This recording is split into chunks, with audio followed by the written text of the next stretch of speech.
বাচ্চারা চলে আসো, চ্যানেল সাবস্ক্রাইব করো আর আই ক্যান্ডি নিয়ে যাও। চলে আসো বাচ্চারা, চ্যানেল সাবস্ক্রাইব করলে ফ্রিতে আই ক্যান্ডি দিব। মদন মামা, আমি আপনার ভিডিওতে দেখেছি চ্যানেল সাবস্ক্রাইব করলে নাকি আপনি ফ্রিতে আই ক্যান্ডি খেতে দিন। আমি আপনার চ্যানেল সাবস্ক্রাইব করেছি।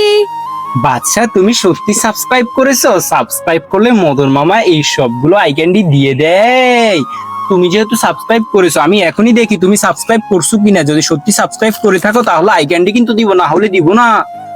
আরে সত্যি তো বাচ্চা, তুমি তো সত্যি চ্যানেল সাবস্ক্রাইব করেছো। বন্ধুরা, তোমরা মন খারাপ করো না, তোমাদেরকেও আই ক্যান্ডি দিব। কিভাবে ফ্রিতে আই ক্যান্ডি খাবা দেখে নাও। এই যে দেখো মদন মামার ভিডিও, এখানে ক্লিক করে চ্যানেলটি সাবস্ক্রাইব করে দাও, ভিডিওটাতে লাইক করে দাও আর কমেন্ট করে বলো আমি লাইক সাবস্ক্রাইব করেছি। তাহলে তোমাদেরকে সবগুলো আই ক্যান্ডি দিয়ে দিব। নেও বাচ্চা, তুমি এই সবগুলো আই ক্যান্ডি নিয়ে যাও। আর বন্ধুরা, তোমরা চ্যানেল সাবস্ক্রাইব করো, তাহলে তোমাদের বাসায় এরকম আই ক্যান্ডি পাঠাই দিব।